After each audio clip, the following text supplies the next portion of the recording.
Well, I am so happy to see all these folks here today, and that all of our clinics are present. So today is a day of celebration. It's a day to really honor everyone in this room, especially our students, especially our students. So, as the director of the Public Interest Law Center, you know, I do run my own clinic too and stuff, but I do an overview of how the program's working, and we're just doing amazing stuff here. Let me just, I'm not, the students are going to talk about their cases and what they do, but I just want to give an overview of some of the accomplishments from the bigger picture. First, last year, roughly 200 clients were served by our clinics. That's a lot of folks, all poor folks in the community. And when I say served, it was served by you guys, because the truth of the matter is the students are the ones who are doing the hard work, putting the hours in. So that's just remarkable in itself, how many cases. But in addition to that, from the bigger picture, we have a lot of new stuff happening. First, Erica, she's our new director of our Farm Worker and Immigration Rights Clinic. And when Erica, I remember I hope this is okay, Erica. Later you could tell me I overstepped. Erica was very, very eager and very enthusiastic, and we knew we picked the right person, but really she created this clinic from scratch. The amount of work she did to plan it, to make it successful, to recruit the students, and then getting to know the students. And students, over and over again, when I talk to students, they only say fabulous things about Erica. So we're so happy that she's with us. Now, there's someone back there, Rima. Now, Rima's been with us 2 years now. And of course, I called her she just had her sandwich. Yes, and I've known Rima for a number of years. And when she created the Elder Law Clinic, again, it was created from scratch. And we didn't know what we were going to expect from the Elder Law Clinic. But all expectations were exceeded 10 times over. And I'm tempted to brag. I don't want to take away any comments your students are going to make, but the accomplishments your students did, which we'll hear about shortly, have just been fabulous, not just for us, but for the entire state of Florida. So look forward to hearing about that shortly. And Darby always does amazing stuff, so I'm just going to hold back on that. And same thing with Emmeline, too. But Emmeline is new, too, so I want to do a shout out. Again, Emmeline was eager and enthusiastic, but did she really know? And Emmeline knows juvenile delinquency. She knows juvenile law, right? You need juvenile law question, Emmeline's the person. But did she really know she was getting into? I doubt it. And she's learned all these different areas of law very quickly and really made huge progress. Okay, so I'm proud of the students. I'm often asked about what is clinical education, what distinguishes us from other law schools, and I think we are different from other law schools. And I think we're different because our attitude is different. And so two things I want to bring out. One is, when people ask me, what is the purpose of clinical education? Well, for this group, and I'm on the admissions committee, so I see all the LSAT scores, I see your GPAs, I see all that stuff. You don't get into FSU Law School if you're not smart. That's the bottom line. So because of that, we have to teach differently. And specifically, we're not teaching the routine case. Our goal is not the routine case. Why? Because you don't need me, you don't need Darby or Emmeline or Rima or Erica to teach you the routine case, because you're smart enough. You'll figure that out. So then what do you need us for? And I think there's two things. And let me tell a quick little story, and then I'll give it to the students. There's a story about a little girl walking down the streets of Paris, and she sees a bricklayer. And she says to the bricklayer, "What are you doing?" And the bricklayer says, "I'm laying bricks." And the girl then walks by, but she's puzzled. And she goes to, and she sees another bricklayer. And she says to the bricklayer, "What are you doing?" And the bricklayer says, "I'm building a wall. I'm building a wall." And she's still puzzled. And she walks a little more, and she goes to a third person who's laying bricks and says, "What are you doing?" And she says, the bricklayer says, "I'm building a cathedral.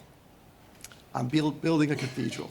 And that brings across attitude, that our goal of this clinic isn't just to replicate the present systems of our legal system. Because if we're going to replicate the present systems of our legal system, yes, you can do that. You could figure that out on your own. Also, do we really want to replicate the present systems of our legal system?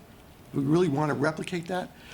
Given what's happening in immigration, given what's happening in juvenile justice, given what's happening in international law, and even elder law. Do we want to replicate that? So what we're trying to do then is, in my phrase, is called nudge history toward justice. And that really is the attitude we're trying to instill in the students. And the second thing we're trying to instill is problem solving. How to solve these complex cases. So that's what we're here for, is to try to instill that nudge toward justice, and also to instill these complex, how to solve these complex matters. So enough from me. Now let's begin hearing from the students themselves. And any clinic wishes to start? Otherwise, I'll pick.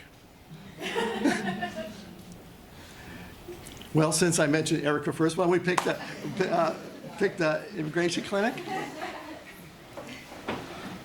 And I'm just going to, rather than introduce you up here, I'm going to let you introduce yourselves, okay? So here's the podium. It's yours.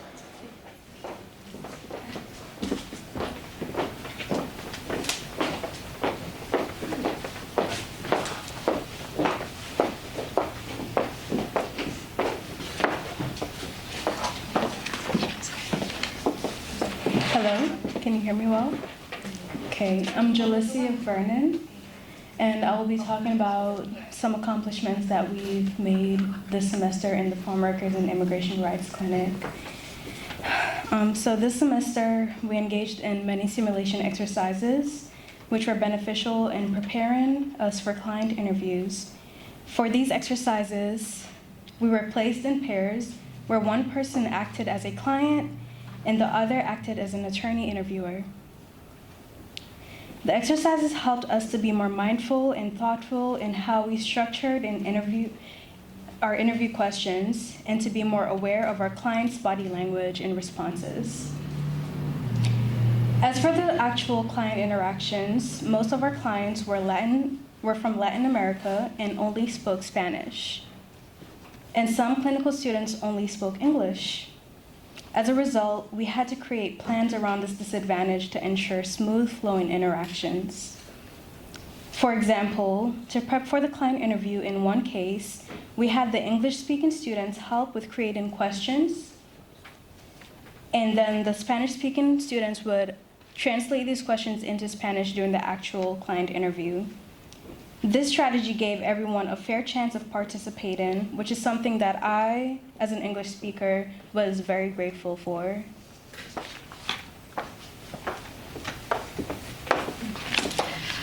This semester, the clinic was able to draft declarations for every one of our clients. Declarations help tell our clients' stories and why they deserved asylum in the United States. These declarations were on account of countless hours of client interviews. The clinic this semester was also able to go to Baker Immigration Detention Center, where we were able to speak to those detained there and about their rights, and we intook their information to try to help find them counsel. We were able to intake 35 people. This was the first. Oh. Thanks. This was the first time that the clinic has been able to go to Baker and do this, and now the clinic has built a relationship with Baker Immigration Detention Center, so future students at the clinic will be able to experience this as well. And the clinic was also invited to participate in the main campus's Spring Into Action resource event on April 16th.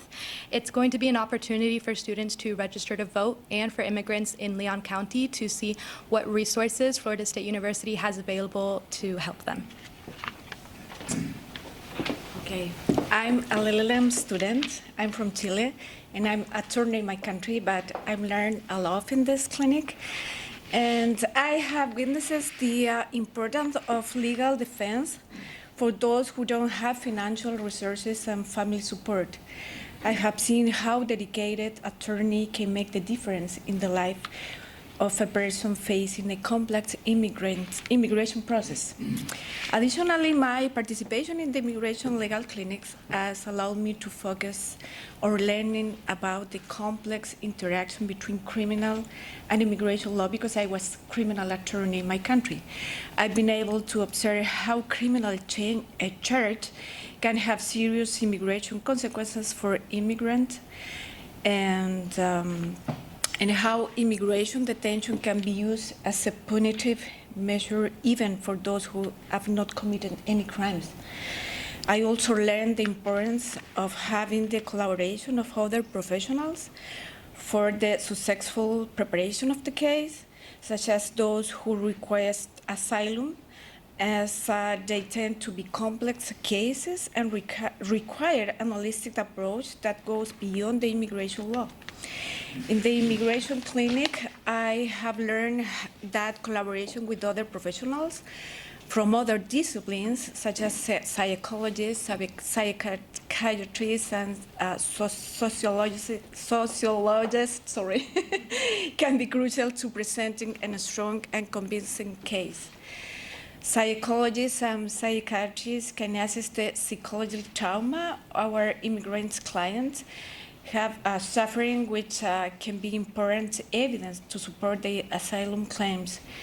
Sociologists, for their part, can provide information about social and political conditions in the client's home countries, which can help corroborate these testimonies. Psychological expert reports are not only crucial to evaluate trauma and determine the need for protection in asylum cases, but they also provide valuable information on the credibility of their testimony, the cultural context of the applicant, and the consequences of the trauma, and the different form of persecution, and the refutation of the contrary argument. Its relevance lies in the ability to provide a comprehensive and specialized perspective that strengthens the defense of the rights of people seeking asylum.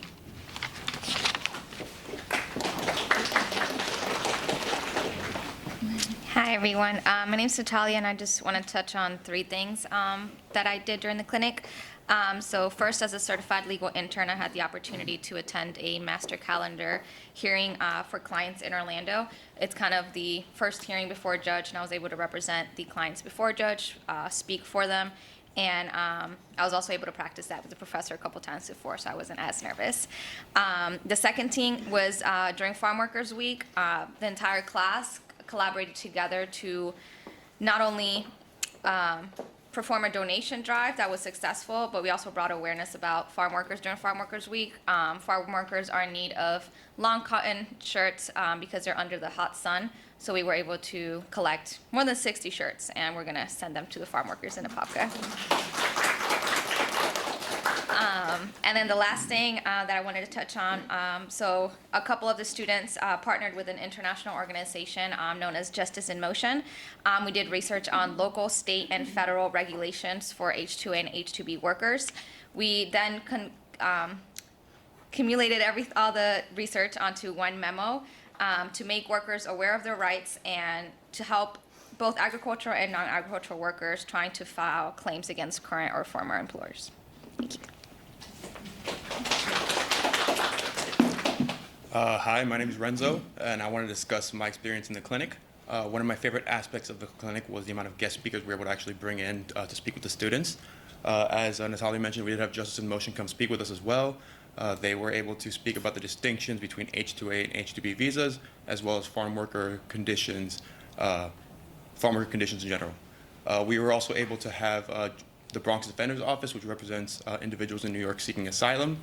They help them throughout the whole asylum process. These are individuals with low incomes that can't afford counsel otherwise. We also had a different perspective from the former ICE director, who was able to give his insight on, ICE detention and the conditions they face. One of the misconceptions of an immigration clinic in general and the immigration law is that because it's so long, it's tough to make an impact in one short semester. However, that's not always the case. For one of our cases, we have an unaccompanied minor who was in ICE detention, and she was also seeking an asylum. So we were able to actually dismiss her case for ICE detention until her asylum finishes. And that's all we have. I also wanted to shout out Professor Erica. She's amazing. She helped create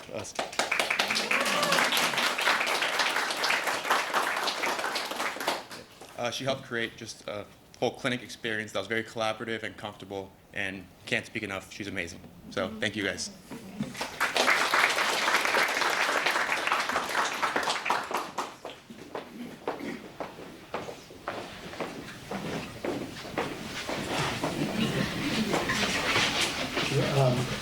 Would the elder law clinic like to?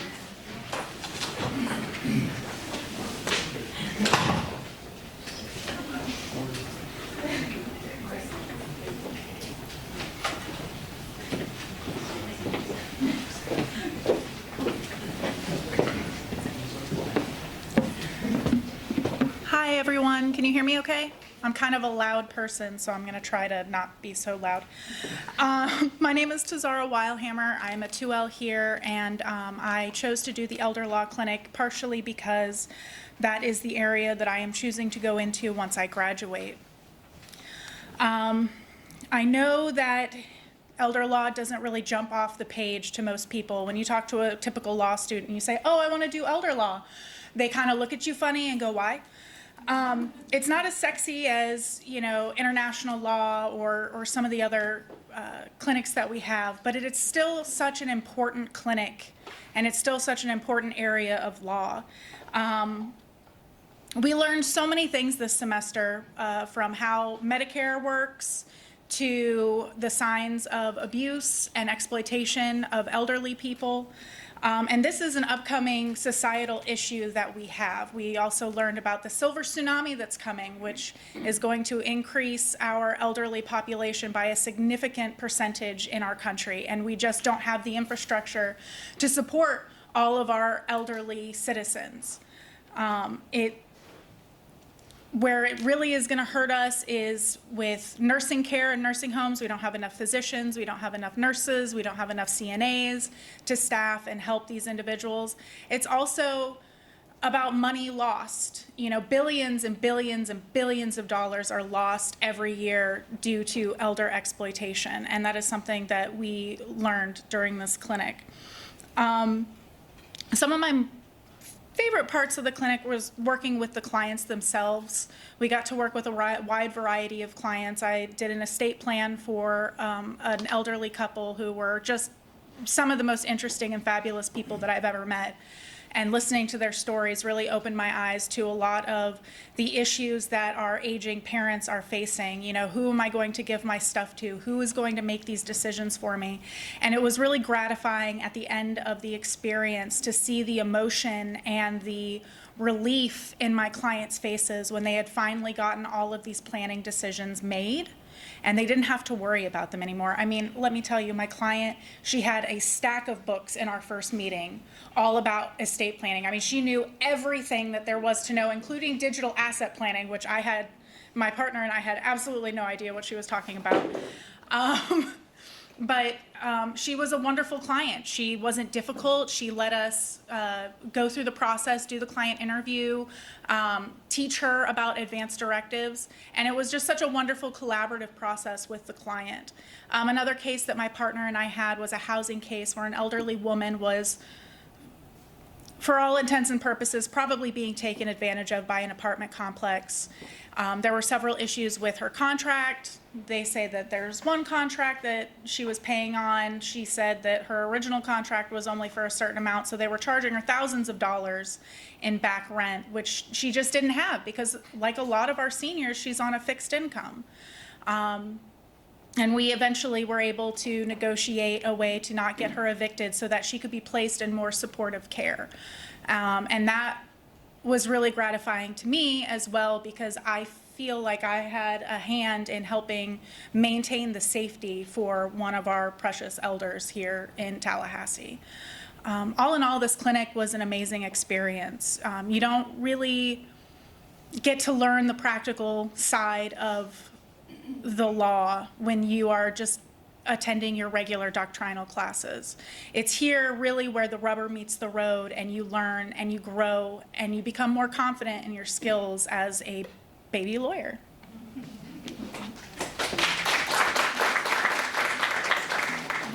So I initially joined the clinic because I have an interest in legislation, and I saw all of the work that the clinic did the past year of passing a bill. And so that was my original interest, but I ended up furthering my passion for legislation, but also gaining an interest in elder law, and I'm so thankful for Professor Nathan for helping me gain that interest. But a lot of the work that we did this semester was focused on advocacy, community engagement, and direct client work. So this semester we were able to work with AARP, and we lobbied with the Florida House and Senate to advocate for home and community-based care, and that was so incredible just to be able to see how open that legislatures were for it and just how elderly people across the entire state came to Tallahassee just to advocate on behalf of that, and that was definitely the best experience I've had so far. We were also able to go to the Wakulla and Tallahassee senior centers and kind of just talk about how to avoid financial exploitation and other very simple wills issues going on. And there was a lot of questions, and they were very engaged and interested, so that was really helpful just to show that there's a lot of interest in the community and there's a lot of need to help inform just the elderly on what to do. And then we also did a lot of client work, like Taz mentioned. I also had a housing case this semester where a woman was charged a lot of ridiculous fees, like pretty much any fee under the sun that this apartment complex could give her, they gave her. And so we were able to remove all of the fees that the apartment complex was charging her, and she's going to get some money back. And so it's really incredible just to see how helpful we were able to be to her and relieve a lot of stress. So it's been a really rewarding experience this semester, and definitely recommend it to anyone interested in possibly thinking about elder law.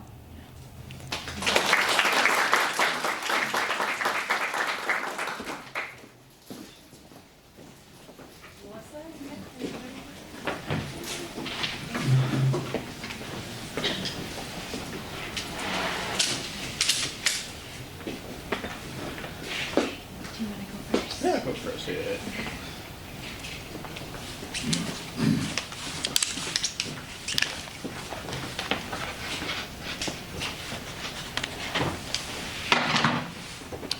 So my experience with the clinic was during my 1L summer, and I worked with the Southern African Litigation Center, and they asked us to create a policy memo on sedition, and that's kind of all they asked for, which that it could have went any route. So it kind of taught me how to do foreign legal research, international legal research, because I started at the beginning to figure out what sedition was and how it's kind of evolved into what it is now, being a colonial era law, and how modern countries kind of have adapted it. And so I looked at what regional human rights mechanisms, what international human rights mechanisms could be used to kind of roll back sedition, since over the last 2 decades it's become more and more prevalent. And I kind of put all that together in a big document, and we sent it over there, and they were really happy with it. And they published it to their website. And that inspired me to look inward. So taking international human rights and see what could happen at the United States level. So I ended up writing my student note on decriminalizing defamation in the United States using international human rights. So this clinic kind of inspired me to keep pushing the work that I had done during the clinic, and the clinic still continues to work on this this movement of enabling free expression around the world. Where we still continue to work with SALC and other NGOs. So it's been really fulfilling, and I'd like to thank Professor Scott for facilitating such a amazing clinic that can be stressful, but also the most fulfilling experience that I've had in my short law school career. So I just want to say thank you about that.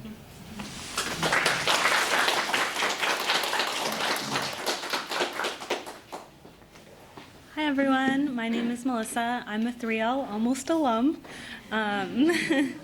So last semester I participated in the International Human Rights Advocacy Clinic, and I got to work with a non-governmental organization in Cameroon called REWAC, the Refugee Welfare Association of Cameroon. So their goal was to address the increasing gender-based violence in the northwest region of Cameroon. So I helped them create an advocacy strategy. I created a flyer to inform victims of their rights. I wrote letters to influential people in the community informing them of this gender-based violence issue that they have in the country.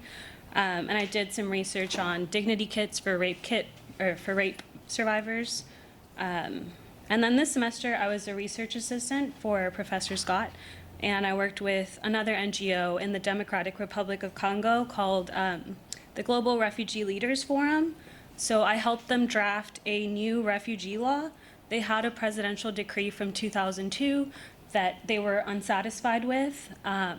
So I helped them create a new refugee law, and they are currently revising that, and they're going to go ahead and pass it along.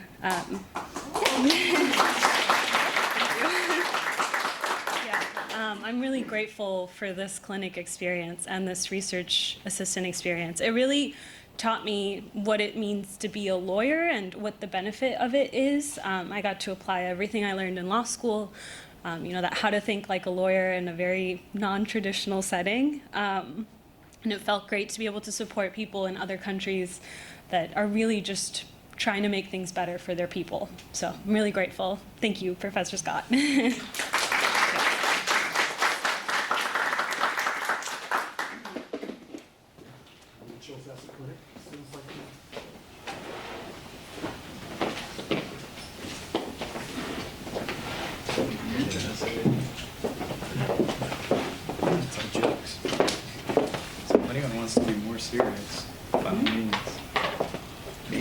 Okay, it's up to you. I'm telling jokes up here.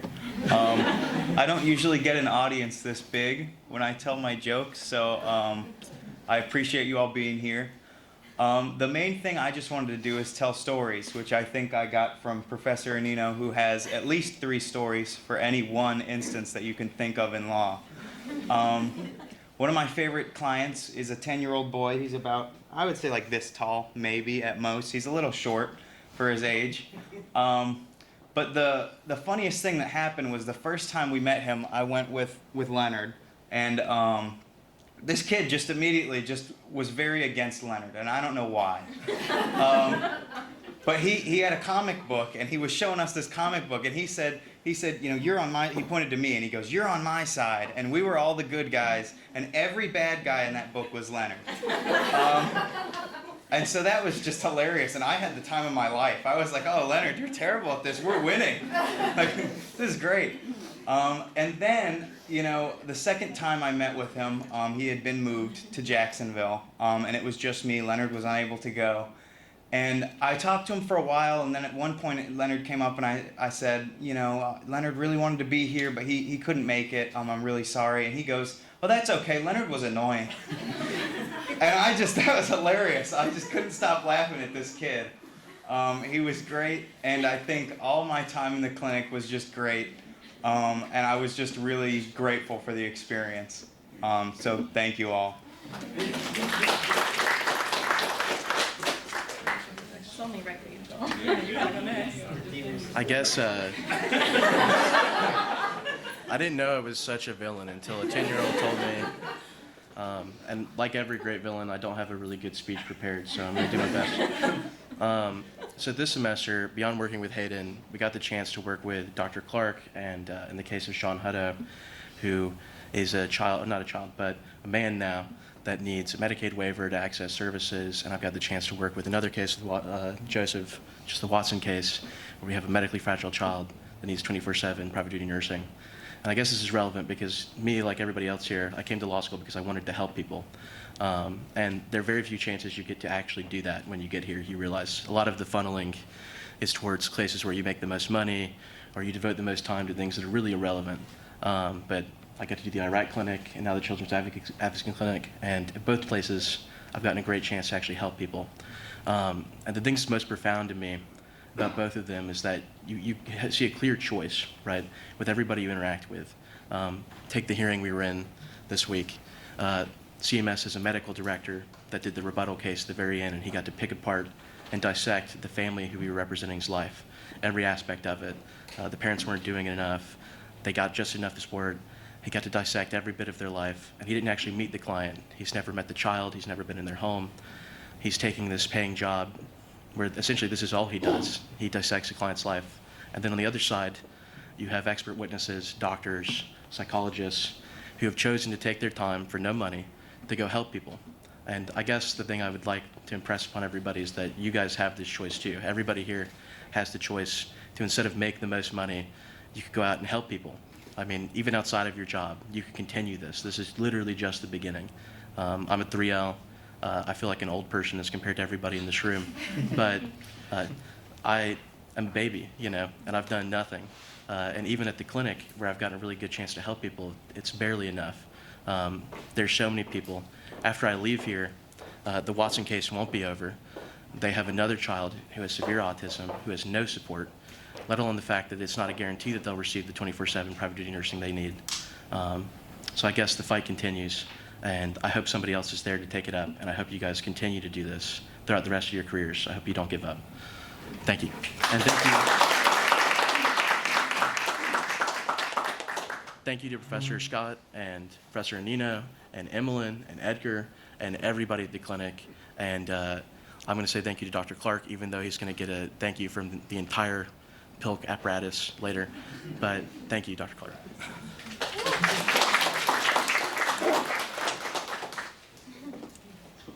Hello, my name is Roxana Gerardo Fernandez, and I decided to join the Child Advocacy Clinic because I saw the many different areas of law that went into it. I have loved immigration law for many years, and I wanted to see how that would apply specifically to children and also to learn more about human trafficking cases, because that's something that's been very interesting to me due to how horrible it is and how prevalent it is and how people don't really seem to know a lot about it. I had the opportunity to work on cases of both human trafficking and immigration, so I went into the clinic and did exactly what I wanted, which I'm very grateful for. And the part that I think impacted me the most was getting to work with the clients, because I've never worked with children before to the extent that I did. Having to interview a child is very, very different than having to interview an adult. And that is something that I didn't really think about before I went into the clinic. And the first thing that we worked on was learning how to interview a child, which both Professor Annino and Emmeline did a great job impersonating children so that we could ask them questions. It was very, very helpful, because I remember the first time that I called one of my clients, I was like, I need to talk about a pop star. I don't know what I want to say, so that they would understand the information that I was trying to get. I was also very, very happy to meet one of my clients, which was a 1-year-old baby. And that's not something that I ever thought I would be doing. Representing a 1-year-old is kind of crazy. And I thought that that was going to be a very happy case for me. Turned out to be a very sad case for me. When I heard all the different interested parties in that case, and they were all calling me, telling me all their worries for the child, and I was representing the child, that you don't know what the child wants, because the child is alone in this world, so you have to juggle everything and try to make the best decision which is very difficult. It's a lot to carry with you, that in the end you're fighting for something and you don't know if you're going to be right, but all you can do is put your best foot forward. So I think this clinic has really inspired me in how I think in the law and shown me that I definitely want to continue working public interest, very client-focused work. And yeah, I've loved all my time in it, and I look forward to coming back next semester.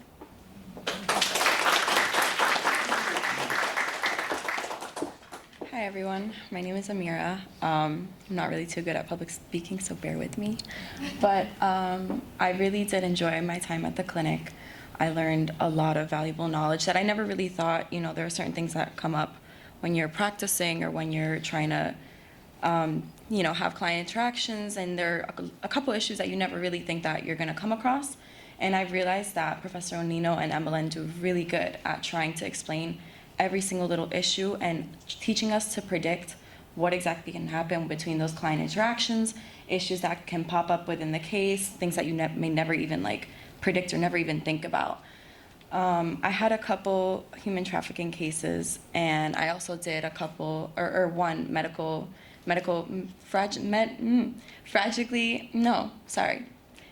get twisted. Medically fragile child. Sorry. But yeah, I really enjoyed the medically fragile case because I learned a lot through Professor Annino's trial experience. He taught us so much. We went through the direct examination questioning, the opening statement, and I realized with him that it's really just practice, because you get yourself twisted up and you're like, oh my God, I have to speak in front of a judge, I have to speak in front of these clients. And it's like, at the end of the day, you're just talking to another person. So he makes you go over and over and over, and at the end of it, it feels like a little bit like second or first nature, very, very normal interaction. I've also noticed that Professor Annino is a very big bank of valuable knowledge. He just speaks and speaks, and you're like, wow, that's so, he's dropping gems every other sentence, I swear. But I really did enjoy my experience at the clinic. It taught me what it is to practice law, right? But it also taught me the realities behind practicing law. 8 times out of 10, 9 times out of 10, we don't really get the outcome that we expect or that we want. And, recently with one of the cases that me and Joey was working on, it was a human trafficking case, and the girl had run away. And we haven't been able to find her for, I think it's been a couple months now. So, you go into these cases thinking that you're gonna help these kids and that you're gonna have, a happy-go-lucky outcome and result because you were able to help them. But being in the clinic taught me how to continue working and how to not, give up hope even when outcomes like that happen. And I also wanted to say thank you to Professor Annino and Emmeline for being very great guides to us, because at the end of the day, this is our first time, or this is my personal first time, interacting with clients on this level and practicing the law on this level. So they were really, really great with teaching us the exact next steps and how to continue persevering even when it doesn't really look too sunny. So thank you, Professor Annino, for all that you do and for continuing to inspire us. And thank you to Emmeline for continuing to guide us. Yes.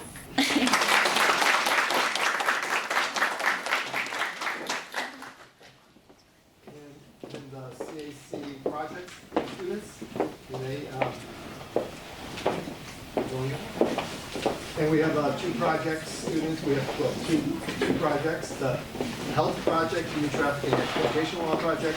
Why does that project go first? And then we have our solitary confinement project. Yeah. Hi everyone, my name is Ashley Marseilles and I am a 3L. I'm actually a visiting student. So it's actually interesting that I'm here. It feels kind of surreal. So a year ago, my home institution is actually Columbia. So a year ago, I was looking for a school that had a very strong human trafficking focus. And I actually came across FSU Law in the PILC Center. So I decided to participate in the clinic And I actually spoke with Professor Annino actually before even participating in the clinic, and we just clicked immediately, talking about human trafficking for over an hour. So I feel called and led to help mitigate trafficking throughout the world and in the US, and my focus is on Florida. So we had a great conversation, and I can say that the clinic, as well as the projects, has fulfilled everything I wanted at FSU and through this experience. So this semester, we actually conducted much research on child trafficking prevention in Florida and throughout the US. And then we also worked with the Survive and Thrive Advocacy Center to present a webinar, which was pretty successful. We had over 300 attendees. And then Lauren will go over what the plan is for next semester, but we are helping draft legislation that we hope will help mandate trafficking education for educators. So thank you, Professor Annino. Thank you, Emlyn. It's been a great experience, and I can just say that you guys have been the best professors I've ever had. I didn't know that professors could be so compassionate, so genuine, so victim-centered. So thank you for this experience. Okay, hi everybody, I'm Lauren. I also worked with Ashley on the HELP project this semester. So this semester we really worked, as Ashley said, putting together a webinar to discuss human trafficking education in Florida and what training we have for our students. And during our research for the presentation, we noticed a huge gap in Florida's legislation in that we don't mandate our teachers to be trained on human trafficking. So Professor Annino suggested next semester we're going to work on drafting a bill to mandate that and make training required for all our teachers, because obviously prevention is crucial when when mitigating human trafficking.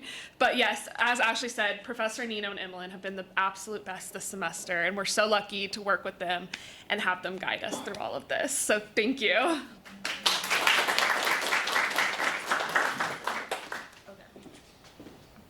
Hi everyone, my name is Zoe Cheskel.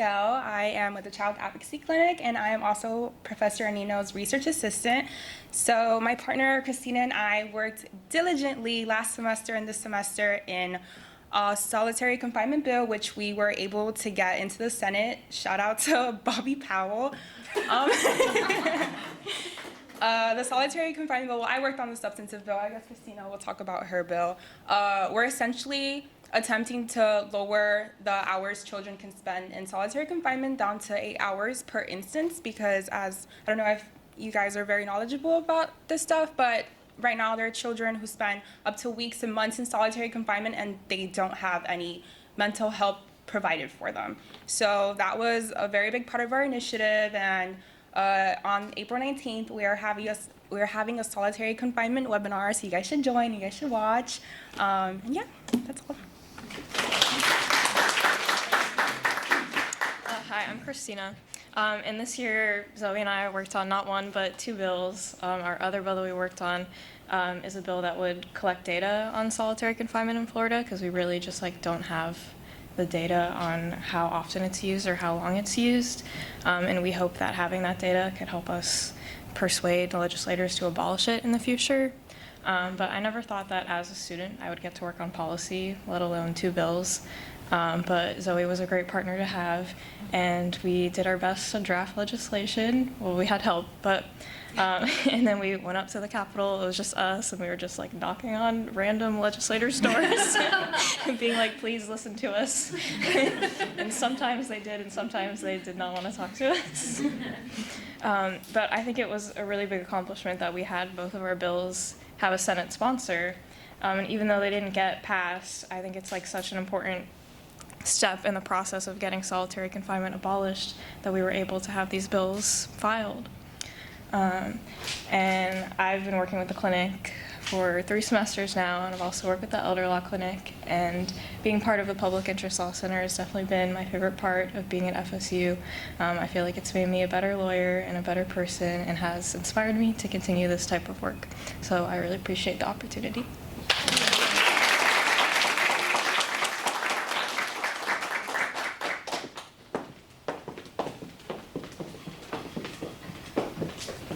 Well, that was wonderful hearing from all the students. I want to give an opportunity to the clinical professors, just in case they wish to say a word or two now. This is a good time, then we'll do our final thing is the awards. Anyone wish to make any comments? They're all shy? Clinical professors shy? Can you believe that? I can't believe it. Well, I think at this point, we'll just move on then. Okay, very good. So at this, we're going to start giving out some awards. Well, first thing, everyone in this room gets an award because what you've done here is just amazing all semester. So I want to make that clear. But there are awards. So the first award is going to go to Natalia, and it's the Clinical Legal Education Award. And I want to say a few words about the Clinical Legal Education Award. In the clinical education, the Clinical Education Association is like the leading organization for all clinics, for all the clinics in the country. In many ways, this award is like the Nobel Peace Prize, and you can't get any higher. There is no higher than this award. It's for a student that's excellent in class and excellent in advocacy. And it's really hard to judge that. And the nominator was Erica, was the nominator. And would you like to say a couple words about Natalia before we give the award? Sure. Yes, please do.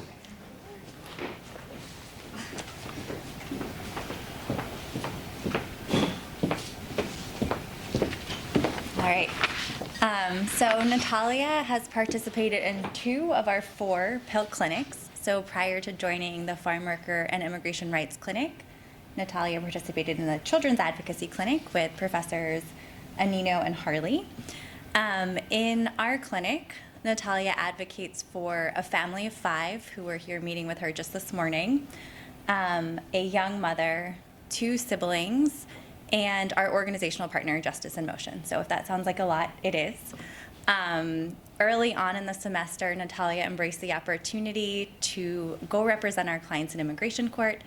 That was a big ask, right? It was very early on in the semester, and Natalia was just excited for it every step of the way. She wrote motions, she mooted, and she answered the judge's questions with confidence, and you could just see how happy and how at ease our clients were to be sitting at the table with her and to just know that they were in such good hands.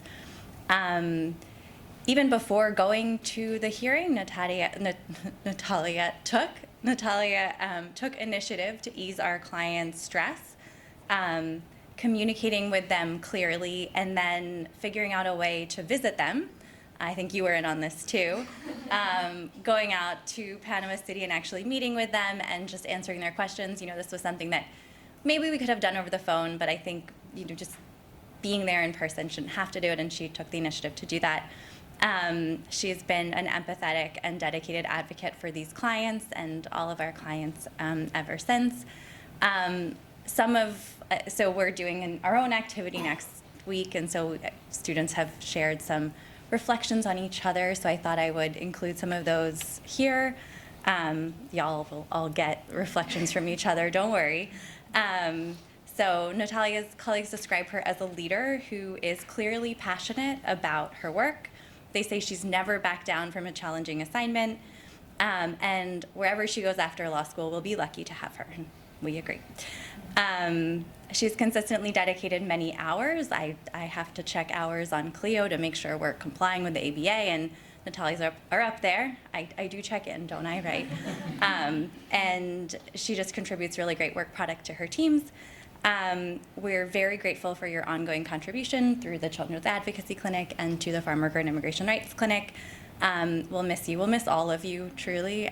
It's been a great semester, and we look forward to hearing about your advocacy at the Miami Public Defender's Office. So thank you, Natalia.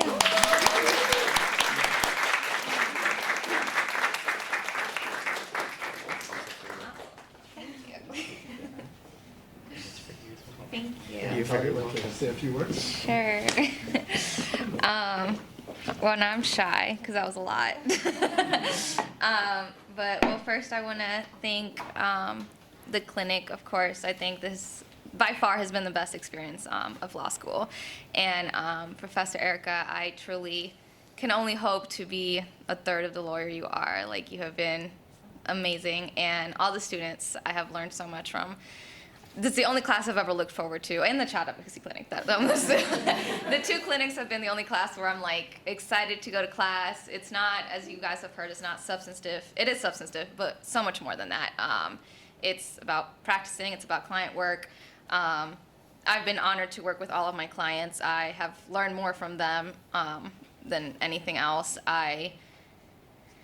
We have a system that unfortunately takes advantage of the most vulnerable people, and the most vulnerable people tend to be the greatest people. And I almost got emotional this morning just saying bye to the clients that I had, because they're just really good people. And sorry, I just hope that they get the help that they deserve, as well as every other client.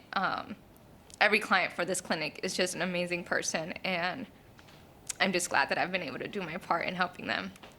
And I also want to thank my mom, who was my first teacher and really taught me about empathy the most. My boyfriend, who's held my hand. As you can tell, I'm a crier, so I've cried a lot.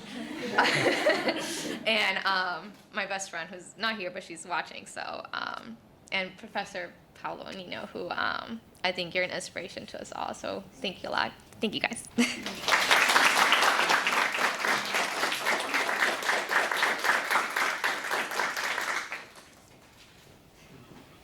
Thank you.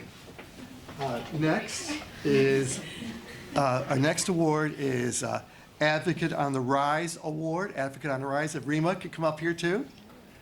And we're giving 2 awards this year. And you can say, why give 2 awards? Because they're both amazing. That's the reason why we're giving 2 awards. Advocates on the Rise, and the awards are going to Zoe Jaskell. And Zoe, if you could come up. And Tazara Wellhammer. Olive, yeah, she's already up here for a second. Come on up. Come on up. Yeah.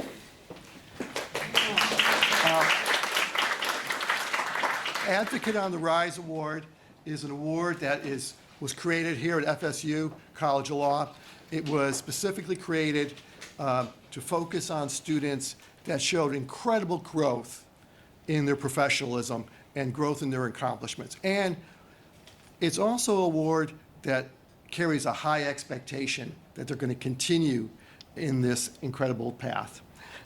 So we're honored to have both Zoe and how do you pronounce your first name again? Tazara. Tazara here with us. Okay, Sarah, would you like to go? Sure. Sarah, you come.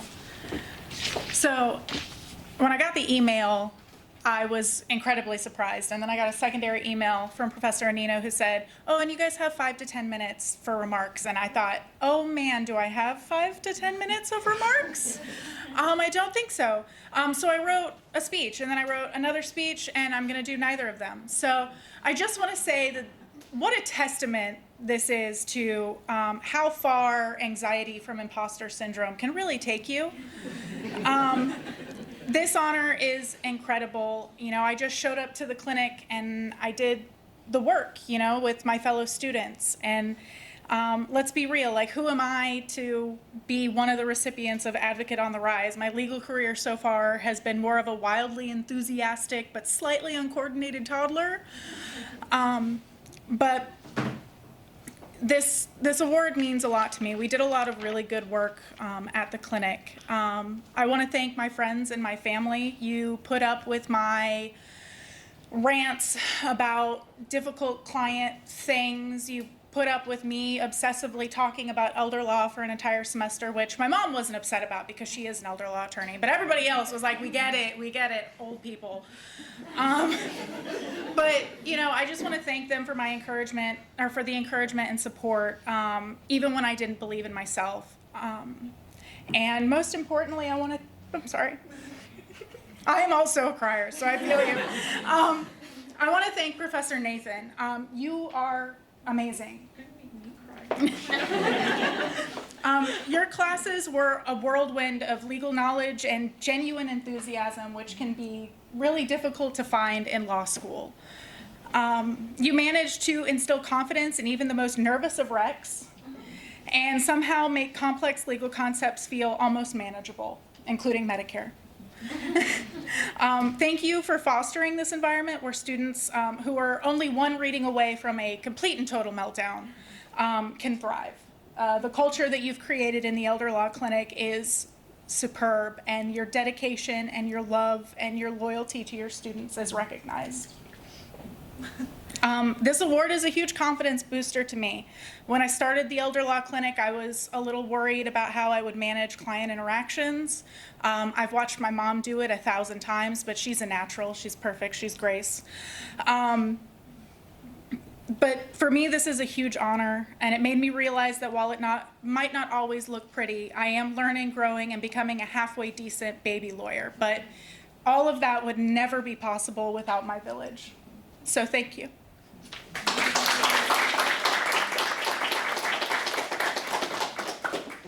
You would like to say a few words? Oh, sorry. I don't know what the order is. Yeah. Cool. Okay, so I thought that Taz was a very obvious recipient for this award because the first thing that made me think of this was that I threw some things at you that I didn't even know how to handle, and you figured out how to handle them very well. So I was able to think of you as someone that I didn't have to stress about. I knew that whatever was going to happen, you would act professionally with the clients, and if you didn't know what was going on, you knew how to say, oh, hey, I don't know what's going on, I need help figuring out what to do, which I think the clinic might be an experience for a lot of people. I hope to find out it's okay not to know what the answer is what you really need to know is when you don't know what that answer is and when you need to take a step to figure it out, and that's why we're all here to help each other figure those things out.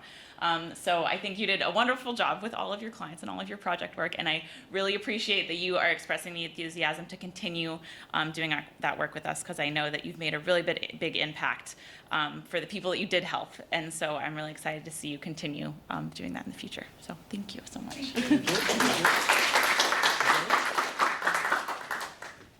Hi everyone. So I had to write my speech down because then I'll get up here and just forget everything I want to say. I'm gonna start crying, I'm sorry, okay. So it's really an honor, I'm sorry, give me a second. It's really an honor to be recognized for work that you love to do. The Child Advocate, those who know me know that the Child Advocacy Clinic holds a very special place in my heart. I come to school every day, just ready to go to the clinic. I don't even care about classes, I just go to the clinic.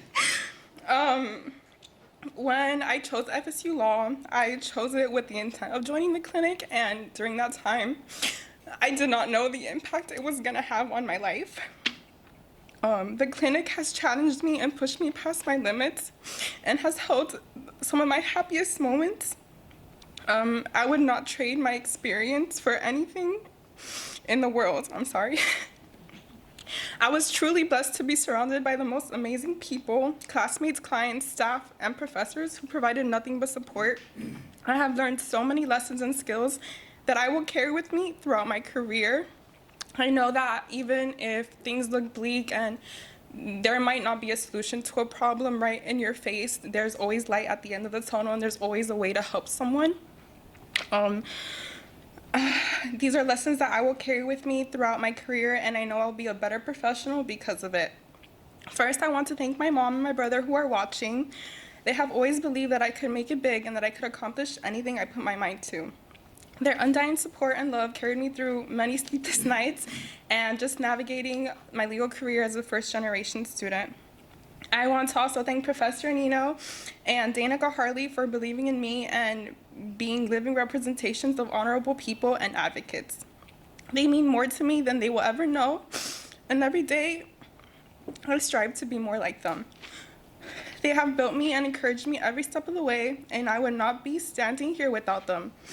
I'm sorry. I also want to thank Professor Emmeline Dalton, whose kindness and patience has been abundant. She has helped me with difficult cases and has taught me skills that I will keep with me forever. And finally, I want to thank my friends. Amira has been my confidant since our first year, and thanks to her undying belief in me, I was able to accomplish things I never thought I could. Christina, my solitary confinement partner, one of the most amazing advocates I know.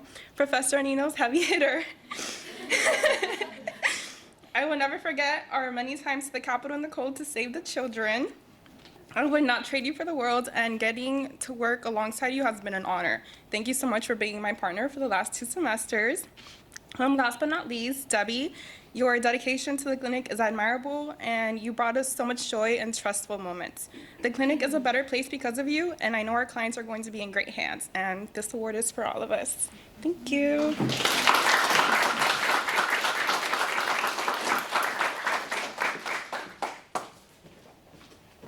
I'll be really brief, but it's hard to be brief when talking about Zoe, though, because Zoe is just was amazing. One of the reasons we decided, at least we decided on Zoe for the award, was her patience and her diligence with one of our clients, especially a medically fragile child who really requires 24-hour nursing and is not receiving it. And the poor mother is struggling every day and calls up Zoe almost every day. And Zoe's patience with her was just amazing. But one case after another case after another case showing incredible skill sets and patience and compassion for our clients. So thank you, Zoe. Next, I'd like to call our community advocates. We have two community advocates today, Sarah and Tom. Would you please come up here? Community Advocate Award. First thing, let me say, we could not do what we're doing without these people here. We do practice, right? We work with our students, but you know the truth? We want to win our cases. You know, we don't want to, like, I know practice is good, right? Practice is good. But we want to win. Our clients want to win. We want to win. You know, we need them. And so let me just start off, and let me just say, Sarah, 2001 was it? 2003. 2003. She was one of my students in 2003. Yeah. And I remember her, so this is, now here it goes, guys. I remember the exceptional students, and I also remember those that were really bad. Those are the two groups I really remember, I gotta be honest.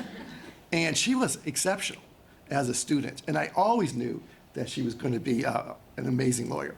So just to start off though, I'll start with Tom, because I nominated Tom. Tom has been, I can't remember the year, Margaret, when that dinner was, but it was a number of years ago. We were talking about children together, and that's when we met, and has volunteered for a number of these really complex, very sophisticated Medicaid cases. Tom is a psychologist, and he puts, I don't know how many hours, hundreds of hours doing the analysis for each one of our cases. Now, again, talking about, I know at law school, especially my friend Larry Krieger, hi Larry Krieger out there in the world, Professor Larry Krieger will say, Paolo, you know, winning isn't everything. He'll say that to me, you know, winning isn't everything. You know, and I understand that, Larry. I do understand that. But I like to win. My clients want to win. And with Tom's help, we've won over and over and over again these Social Security, these Medicaid waiver cases. We won. We could not have won without his expert testimony. So that's why. Now, of course, everyone can't always win all the time, right? But we appreciate all the help. So that's the reason why we nominated Tom to this award. Would you like to say a few comments? And then we'll go to Sarah. I'm going to put this down here. Thank you for the recognition and for the opportunity of sharing my child advocacy clinic story. I have to say before I go into my story that it's just been pretty awesome to sit here as a citizen of Florida and someone who is doing my part in the silver tsunami. I feel a whole lot better about the state of Florida because of hearing what you guys are up to. Because, you know, personally, my grandfather immigrated, my wife's family immigrated, and so And I live in this community, and the community is going to be stronger and healthier because of you guys. So you give me a lot of hope. Just want you to know. And yes, Paolo, we met at this dinner. It was 8 years ago this month. I looked it up. We met at a dinner celebrating the Center for the Advancement of Human Rights and paying tribute to its founder, Sandy Dallenberg. And I was at this very memorable celebration as a guest. I was the guest of my wonderful wife, Margaret, who you may have taken international and foreign legal research from, recently retired. Thank you, Margaret, for introducing me to this illustrious group. So when Paolo heard over our dinner conversation that I'm a psychologist and that I specialize in developmental evaluations, Paolo extended this very warm invitation to help. And the way he described it and the warmth of his invitation was such that I just immediately said, heck yeah. And then Paolo put me to work. So now, as you know, when you volunteer your efforts, you want it to work. You want it to come to something, right? I'm old enough to have volunteered in lots of ways. The Red Cross after hurricanes, youth sports coaching and management, local elections, local NGOs, sustainability groups, and so forth. I've done a lot of volunteering. I have never volunteered in a way where my work, I know, by my reckoning, makes a lot of difference.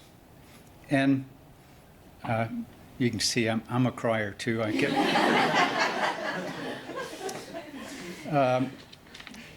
So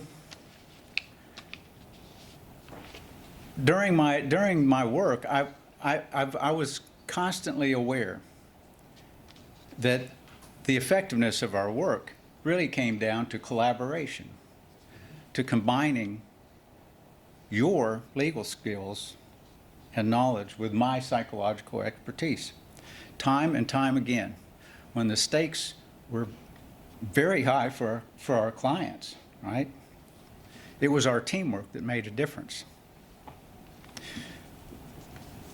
And while working hard to make a difference, we also enjoyed working together.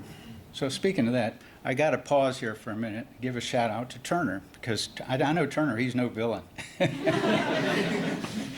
It's been, I've enjoyed working with law student after law student on these cases. And each one I'm working with is my favorite, collaborator, right? So I've really enjoyed working with Turner. Next week, we're about to score another win, I expect. So you can see that I mean it when I express my gratitude for the opportunity of serving on your team. Thank you, Paolo, for the confidence that you've expressed in me. Thank you, Turner, for being my teammate right now. And thanks to the many law students that I have had the privilege of working with. And thank you all for sharing my appreciation of the Children's Advocacy Clinic.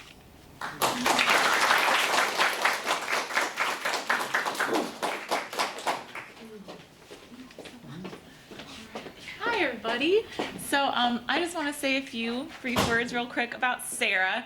So I think one of the themes we've had a few times so far is that it takes a village. It takes a village to help our clients. It takes a village to make sure you make it through law school, all kinds of things. And it takes a village to run these clinics. And our elder law clinic has only really been going for almost 2 years now. And Sarah was the first person in our village, in the community, to be with the elder law clinic. And I think there are many things that we would not have been able to establish as clearly or as cohesively if you weren't alongside us helping us out. So we do a lot of community engagement engagement events, and I'll send out emails to people and be like, hey, who wants to participate in this and that? Sarah always says yes. Every single time she says yes to coming and going into the community with us and connecting with folks. She mentors our students and gives them the opportunity to see what it's like to be an actual practicing elder law attorney in town. And she has done all of this as she's so she used to work at the Department of Elder Affairs for many years and was fantastic at that job. And then she decided, I'm going to open my own firm. So at a time when time and resources were just as limited as they can be, she still chose to make sure that she gave back time not only to students but also just to community members, because I think she truly understands that that is where real wealth comes from, is the time that you spend with your community. So I really appreciate you being part of our village from the very beginning. Yeah.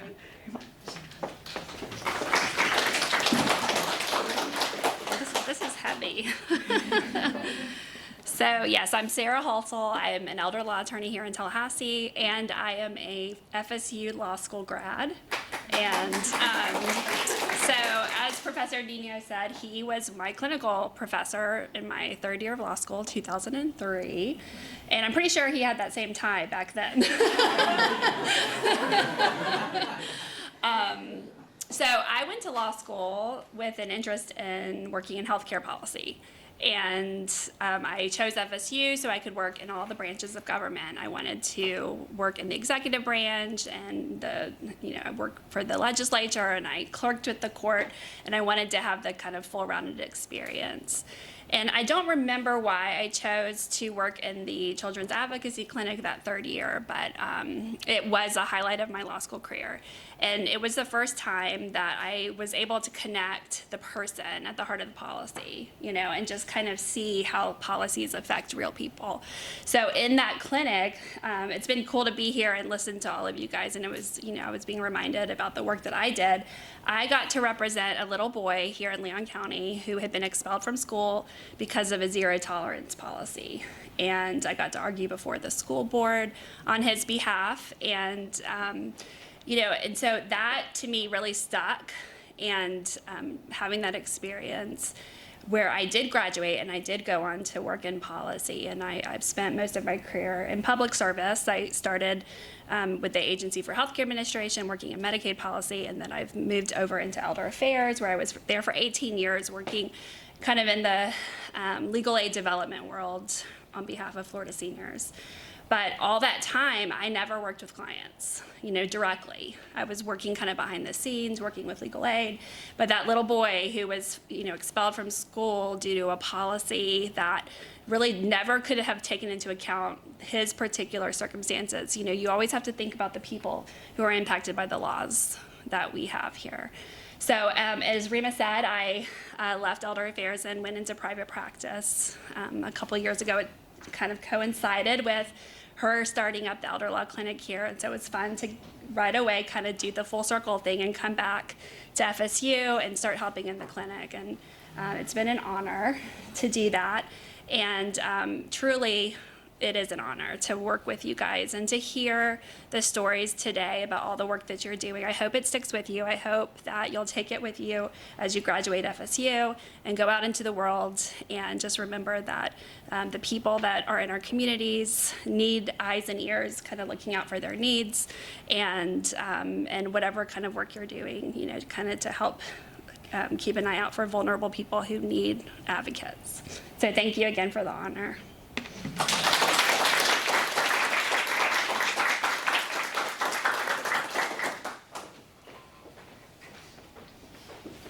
Well, thank you, everyone, for being here today. There's more food in the back, so feel free to bring it with you, too, okay? And it was a wonderful occasion, and I want to say one more word, and that is our final award winner. Will you please come up, please? And Erica?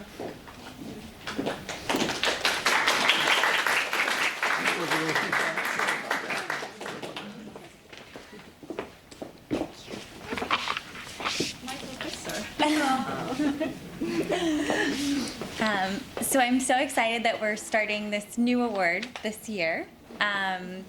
This is an award for pro bono service. We have had about 14 students who've worked just with our clinic alone pro bono, contributing many, many hours.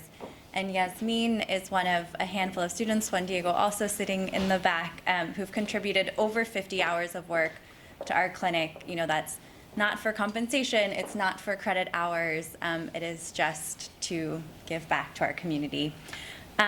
So over finals period last year, both Yasmin and Juan Diego became involved with the clinic because we had a really short deadline to file 2 asylum cases for new clients, who are now clients of many of the students sitting here today. So I was nervous, right? It's finals period, like who's gonna be able to step up? And both of them just really stepped up and were consistently showing up for the clients, making themselves available at odd hours of the day when people were home from work. We were able to get those filed. And then Yasmin has remained a part of the course. She actually audited the course this spring as an LLM student with limited credits. She was so committed to being part of the teamwork and the class discussions that she sat in class with us every day, and then stayed after class for supervisions. Thank you to her son who's here today for letting us steal her for those hours. We really appreciate it. And just a couple of examples. So one, Yasmin translated, if you want more psych evaluation help, we're welcome, open to that. But Yasmin translated for one of the evaluators from the psychology clinic at FSU. They said, yes, we're happy to do a psych evaluation, but we don't have anyone who speaks Spanish who could do it. This meant coordinating between our client, who's a young mom, her schedule, the schedule of the person who works at the psychology clinic, and just being available to really be there with our client when having to talk about the kind of difficult topics that come up when you're doing a psychological evaluation related to trauma. So thank you, Yasmin, for that.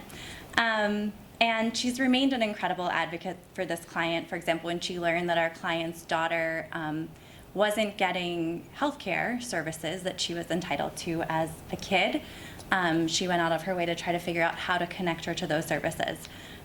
It's been a joy really to watch this client's whole team, you know, lots of you are here today, I see you all, work together and collaborate and really to bring a lot of different skills to bear in a very holistic way. So Yasmin, we are so grateful to you, we're so grateful to your advocacy, and this is in recognition.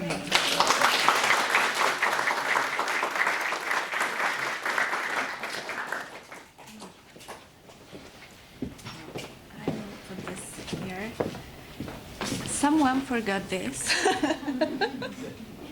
Well, yeah, okay. Well, when I received the email from Professor Annino, I really was surprised, and I thought maybe this is a mistake. Well, but I'm so I deeply honored to be here today, receiving this award from my work at the Immigration Clinic, and as a Chilean attorney. I'm particularly grateful for this opportunity to continue learning and growing in the field of immigration law because it's new for me. My practice law was totally different, but in some way it's related with immigration law. And it is a privilege to have had the opportunity to contribute of the cause of immigrants and learn from them in the process. I want to express my deepest gratitude to the FSU University for providing me with this unique opportunity to participate in the Immigration Legal Clinic. I'm especially thanks to my professor, Erica, who has been an exceptional example of leadership, humility, and humanity in her work with our clients. And her dedication to serving the immigrant community has been a true inspiration for me. I'm also grateful to my classmates for their friendship, support, and especially for their collaborative spirit and commitment to doing their best for our clients. I also want to thank my son, Sebastian, for his love, unconditional support, understanding and patience with me, because sometimes I'm a little nervous, and we are living alone, and we we are our family. To my friends, especially my classmate and friend Juan Diego, he's from Colombia, and sometimes we feel alone here, but like people who I've been sharing my time here have been amazing for me. For my family and friends who, although they are far away, have always been present in my heart, encouraged me to follow my dreams. My experience in the immigration clinic has been transformative. I've learned about the complexities of the United States immigration legal system, the challenges immigrants face, and the importance of provide quality legal representation. I have gained a deep understanding of the importance of social justice and the defense of human rights. I am committed to continue to use my skills and knowledge to defend the rights of immigrants, and I believe everyone deserves the opportunity to live and full and be productive like in this country. Thanks again for this award. It is an honor that I will never forget. I am committed to continue to learn and grow in this field of immigration law, and I hope to have a positive impact on the life of immigrants in the United States. Thank you. Thank you.